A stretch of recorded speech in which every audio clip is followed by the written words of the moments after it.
Hello दोस्तों, आज हम डिस्कस करेंगे कॉन्स्टिट्यूशन के जो वेरियस शेड्यूल्स है उन शेड्यूल्स को हम डिस्कस करने वाले हैं। और इसके अंदर जो 12 शेड्यूल है उसमें से क्वेश्चन जो है ज़्यादातर कहाँ से पूछने के चांसेस जो रहते हैं उसको हम 1 to 1 डिस्कस करेंगे। कुछ PYQs भी है मेरे पास में जो हम इसके अंदर लिंक करके उन लिंक के बेसिस पे हम डिस्कस करेंगे भाई कौन से शेड्यूल से ये चीज़ें पूछी हुई है। तो आप पहले PYQ पे एक बार नज़र डाल लीजिए ताकि आप कमेंट सेक्शन के अंदर इसका आंसर दे सकें।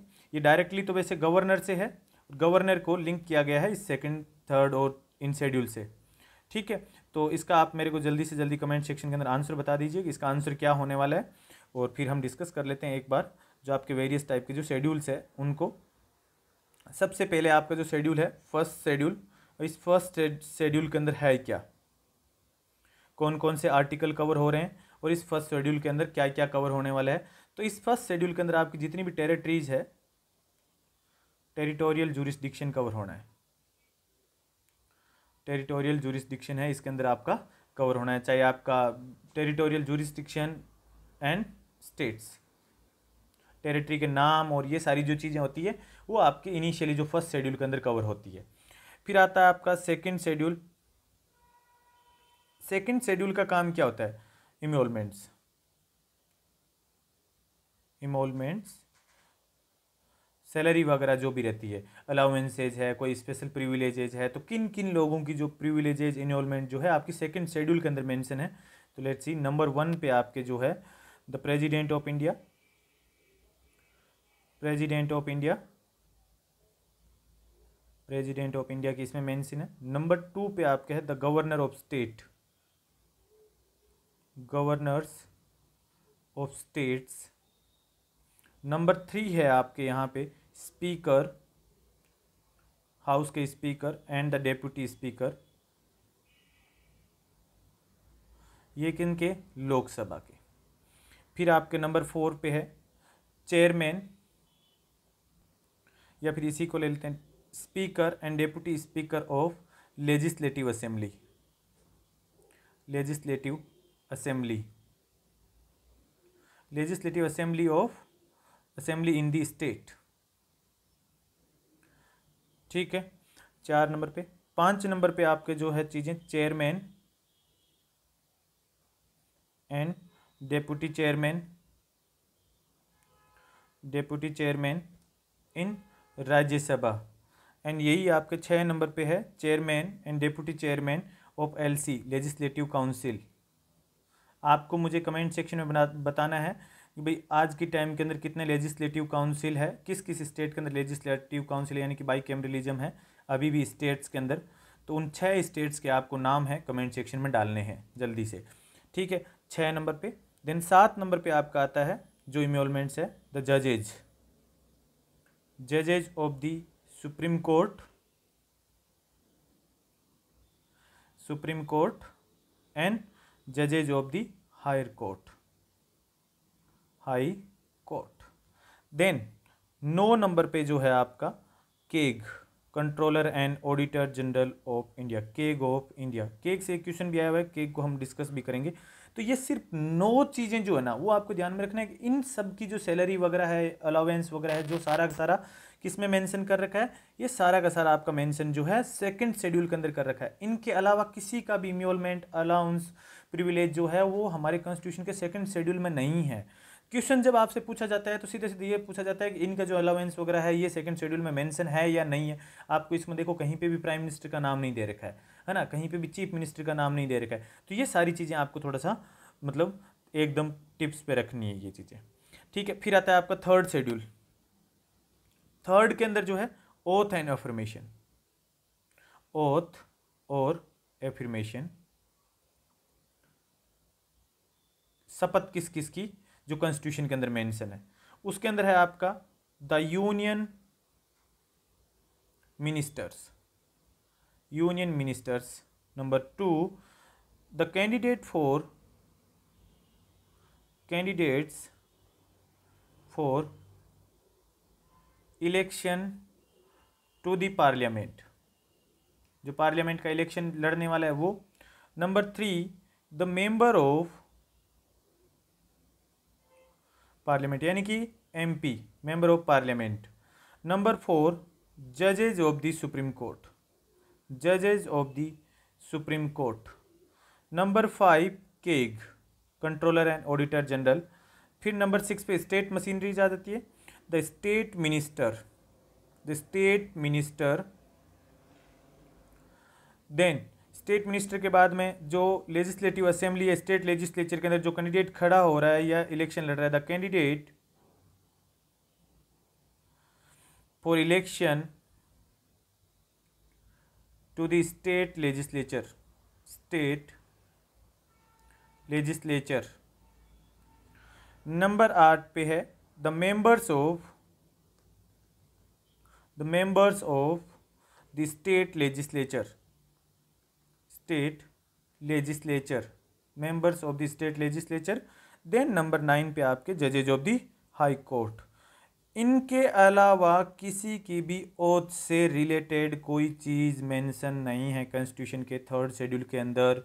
तो अब यहाँ पे आप एक चीज़ देख लीजिए, गवर्नर कहीं नहीं है, ठीक है, अटॉर्नी जनरल कहीं नहीं है, जो सॉलिसिटर जनरल है वो भी कहीं नहीं है, जो भी आपके कॉन्स्टिट्यूशनल बॉडी है उनके चेयरमैन वगैरह है, आपका जो नॉन कॉन्स्टिट्यूशनल बॉडी है उनके चेयरमैन है, उनकी किसी की भी ओथ से रिलेटेड हमने 3rd शेड्यूल के अंदर कोई चीज़ नहीं देखी है।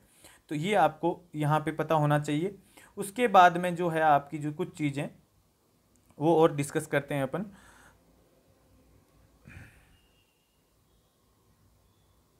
एक second,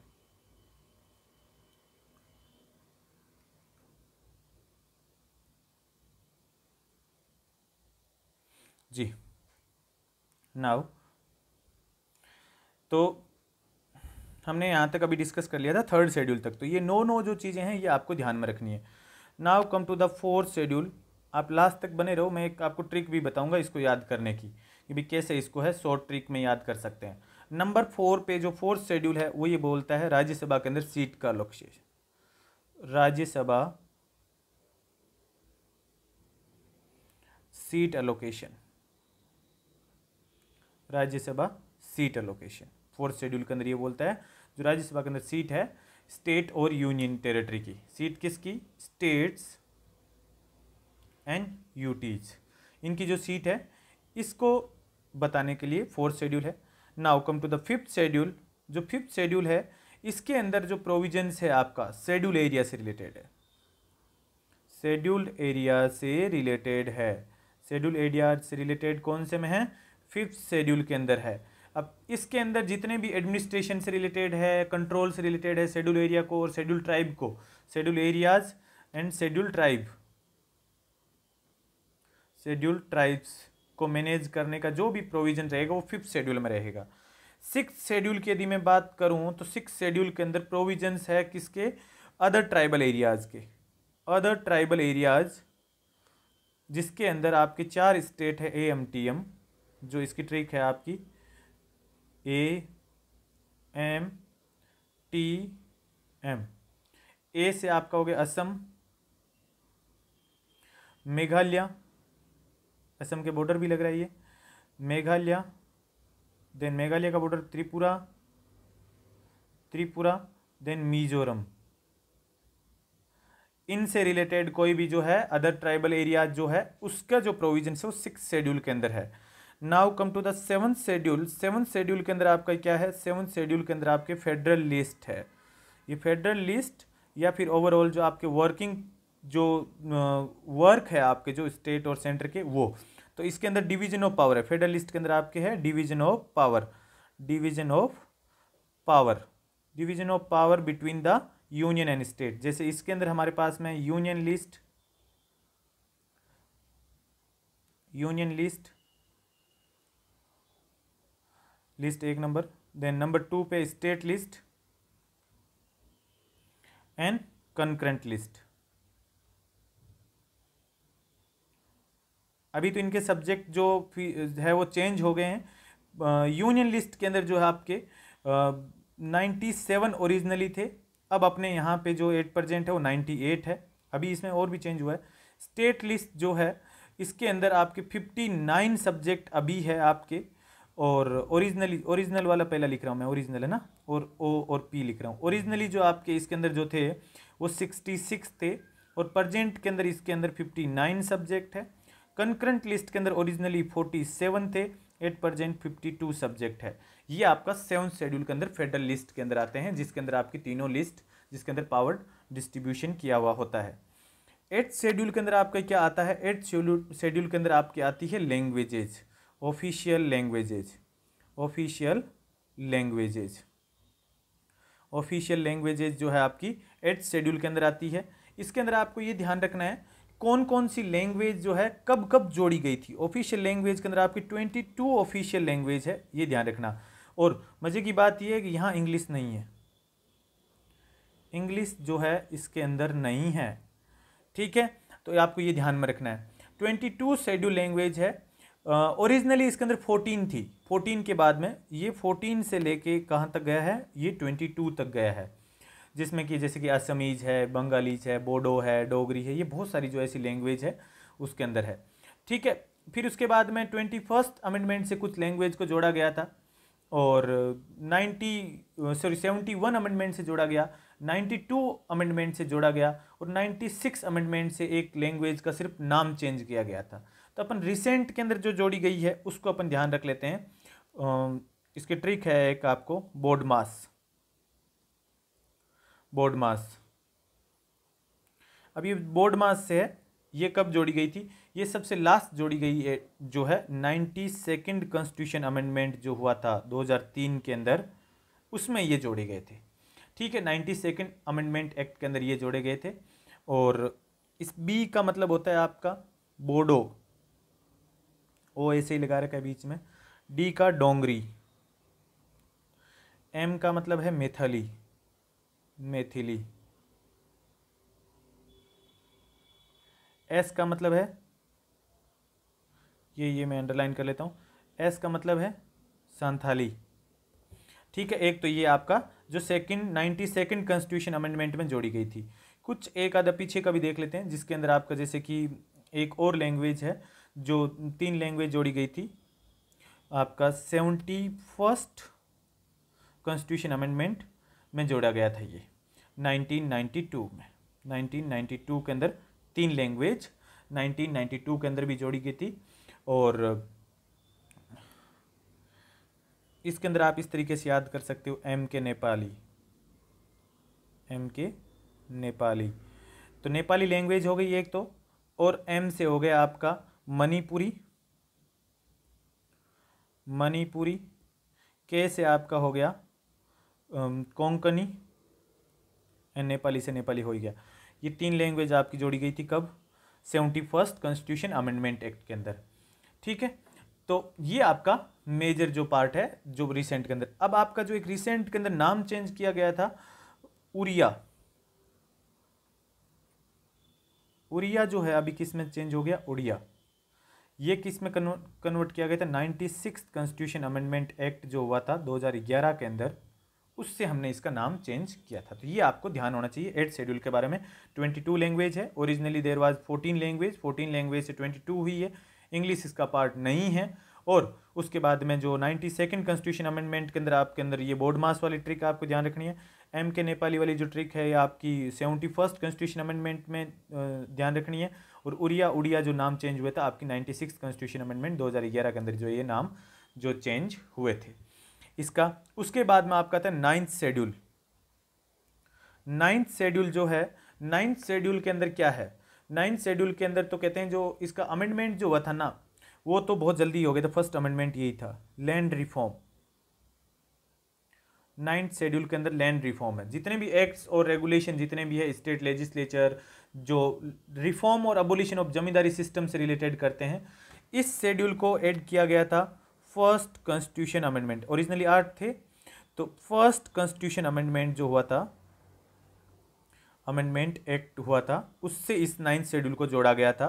first constitution amendment act 1951 से इसको जोड़ा गया था। जितने भी लॉज जुडिशियल स्क्रूटनाइज करने होते थे उन लोगों से जो फंडामेंटल राइट का वोलेशन वगैरह हो रहा था उनका सारा।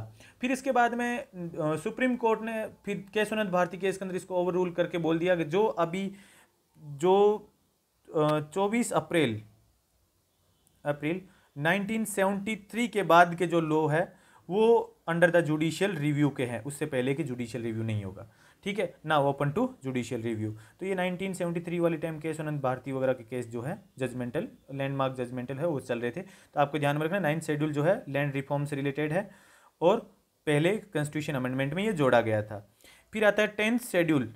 10th शेड्यूल जो है आपका ये 52nd कॉन्स्टिट्यूशन अमेंडमेंट हुआ था, 52nd कॉन्स्टिट्यूशन अमेंडमेंट एक्ट जो हुआ था 1985 के अंदर, उससे ये जोड़ा गया था, बाद में उससे ये जोड़ा गया था। इसमें है क्या, anti defection law, anti defection law. Anti defection को वैसे बहुत ज़्यादा डिटेल में आपके सिलेबस में नहीं, अपने को इतना ध्यान रखना है कि ये जो दल बदलते हैं ना, बाद में पार्टी बदलते हैं, तो इनसे प्रोटेक्ट करने के लिए ये जोड़ा गया था 52nd अमेंडमेंट एक्ट 1985 के अंदर। फिर आता है 11th शेड्यूल। 11th शेड्यूल जो है आपका वो पंचायत से बिलोंग करता है, पंचायत, पंचायत जो जोड़ा गया था 1992 के अंदर 73rd कॉन्स्टिट्यूशन अमेंडमेंट एक्ट से, जो पंचायती राज के लिए हुआ था। इसके अंदर 11th शेड्यूल के अंदर जो पावर, अथॉरिटी और रिस्पॉन्सिबिलिटी है ना पंचायत की, वो डिस्कस की गई है। और इसके अंदर पंचायत के 29 जो मैटर है, जो 29 मैटर्स है, उनको भी इसके अंदर रखा गया है। 73rd कॉन्स्टिट्यूशन अमेंडमेंट से जोड़ा गया था। जो फंक्शन है 29 वो पंचायत के इसमें रखे हैं। Then last that is 12th constitution amendment act, जिसके अंदर क्या है, आपकी म्यूनसिपलिटीज है। म्यूनसिपलिटीज जैसे कि नगर पालिका, नगर परिषद, नगर निगम, जो रूरल तो था आपका रूरल लोकल सेल्फ गवर्नमेंट, इसको ऐसे बोल सकते हैं, रूरल लोकल सेल्फ गवर्नमेंट, और आगे वाले जो है urban local self government, urban local self government, urban local self government, ये आपका सेकंड वाला है। इसके अंदर आता है म्यूनसिपलिटीज, म्यूनसिपैलिटीज, इसको भी 1992 के अंदर जब पंचायती राज का एक्ट कॉन्स्टिट्यूशनल स्टेटस मिला था उस टाइम में था। इसके अंदर कितने फंक्शन है, इसके अंदर जो आपके फंक्शन है 18 फंक्शन है, 18 मैटर्स है, वो इसके अंदर डिस्कस हुए हैं। तो ये आपके डिफरेंट डिफरेंट शेड्यूल थे। अब इसके अंदर है, इसको एक ट्रिक से याद कर सकते हो, एक ट्रिक है जो बहुत पॉपुलर ट्रिक है, आई गेस आपने डिस्कस करी भी होगी, देखी भी होगी। जो ट्रिक है वो ये है, ट्रिक के अंदर है टीयर्स,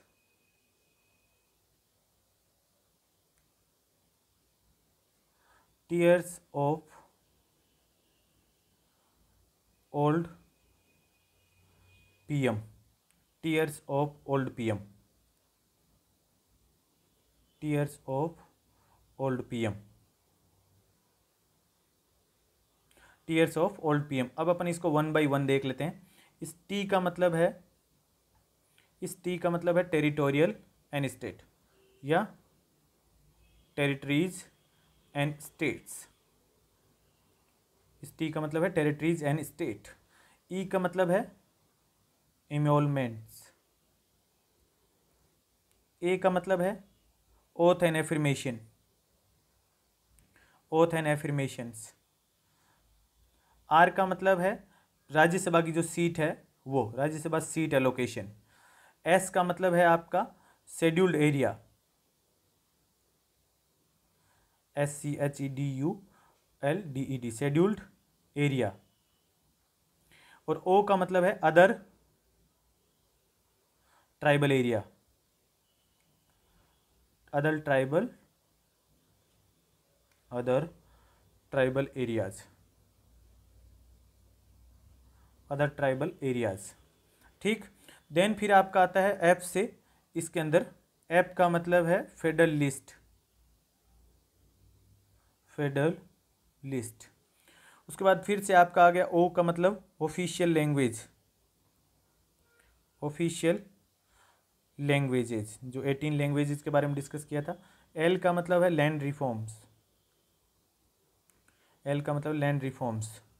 डी का मतलब है आपका एंटी डिफेक्शन वाला जो लॉ है, एंटी डिफेक्शन, एंटी डिफेक्शन।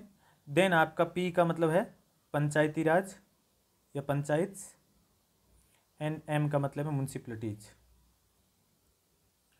तो ये आपका जो ट्रिक है, इस ट्रिक से आपका ये सारा का सारा डिस्कस हो जाएगा, सारा का सारा इससे कवर भी हो जाएगा। तो tears of the old PM, ये बहुत पॉपुलर ट्रिक है, आपको हर जगह मिल जाएगी ये ट्रिक। और अभी तक आपने यदि सारथी सिविल सर्विस एकेडमी को सब्सक्राइब नहीं किया है तो जितना जल्दी हो सके इसको सब्सक्राइब कर लीजिए, ताकि आपका एक भी कंटेंट है वो मिस ना हो और ज़्यादा से ज़्यादा है हमारे को मोटिवेशन मिल सके अच्छे अच्छे कंटेंट बनाने के लिए। तो अभी जो आपका इनिशियल में एक क्वेश्चन जो था, आई गेस अभी आपका कवर हो गया होगा, देख लीजिए हैं इसको एक बार देख लेते हैं अपन। गवर्नर से रिलेटेड ये क्वेश्चन है वैसे तो, लेकिन ये इनडायरेक्टली इसी सेकंड शेड्यूल थर्ड शेड्यूल इनसे रिलेटेड है। Now see, the governor shall take oath और affirmation before entering upon his office. Yes, ये तो सही है आपका, इसके अंदर तो ऑफिस के अंदर जाने से पहले इसको ओथ लेनी होती है। द फॉर्मेट ऑफ ओथ और affirmation is given in the third schedule of the Indian constitution. Okay, देखते हैं आगे। The governor shall make and subscribe the oath और affirmation in presence of the chief justice of the high court और in the absence of senior most जजेस। ये तो दे रखी सीधी सी line, और ये आर्टिकल कॉन्स्टिट्यूशन से रिलेटेड है, 159 आर्टिकल के अकॉर्डिंग इसको ओथ और एफर्मेशन होती है। तो आपने थर्ड शेड्यूल पढ़ा, थर्ड शेड्यूल के अंदर कहीं पे भी गवर्नर का नाम है क्या? देखो ये थर्ड शेड्यूल है, इस थर्ड शेड्यूल के अंदर कहीं पे भी गवर्नर का नाम है नहीं है, तो ये वन है इससे डायरेक्टली जो कनेक्टेड जो है, इसके अंदर गवर्नर का कहीं नाम नहीं है। हालांकि आरपीएससी ने इसको कॉन्स्टिट्यूशन से रिलेटेड जो चैप्टर का जो ये शेड्यूल से रिलेटेड जो चैप्टर का ये क्वेश्चन है, इसके आंसर की जो 2013 का है ये क्वेश्चन, आंसर की गलत दे रखी है, उसके अंदर उन्होंने आंसर की इसके अंदर 3 दी है ABD, लेकिन एक्चुअल में इसकी आंसर की है वो ABD नहीं होगा, इसका आंसर जो है ACD होगा, ACD होगा। हमने अभी डिस्कस किया है, गवर्नर है उसकी ओथ और ओथ से रिलेटेड है, हम गवर्नर को भी डिटेल में पढ़ेंगे तो मैं ये चीज़ आपको फिर से बताऊंगा। लेकिन थर्ड शेड्यूल के अंदर इसके अंदर फॉर्मेट नहीं दे रखा है, अभी हमने डिस्कस किया गवर्नर की वहाँ पे कहीं जगह नहीं थी, और बाकी जो सारी चीज़ें हैं सेटिस्फाई भी हो रही है। ठीक है, तो मिलते हैं फिर एक और नए वीडियो के साथ में। ऐसे ही थीम बेस्ड आपके वीडियोज़ है कंटिन्यू रहेंगे, हर सब्जेक्ट वाइज रहेंगे ये धीरे धीरे। तब तक आप सारथी सिविल सर्विस एकेडमी को ज़्यादा से ज़्यादा शेयर करिए, वीडियोज़ को लाइक कीजिए, और अभी तक आपने सब्सक्राइब नहीं किया है तो सब्सक्राइब करना ना भूलें, और बेल आइकन तो दबाना ही है ताकि आपको बार बार सर्च ना करना पड़े, ऑटोमेटिक आपके पास नोटिफिकेशन आ जाएगा। चलिए मिलते हैं नेक्स्ट वीडियो में, थैंक यू।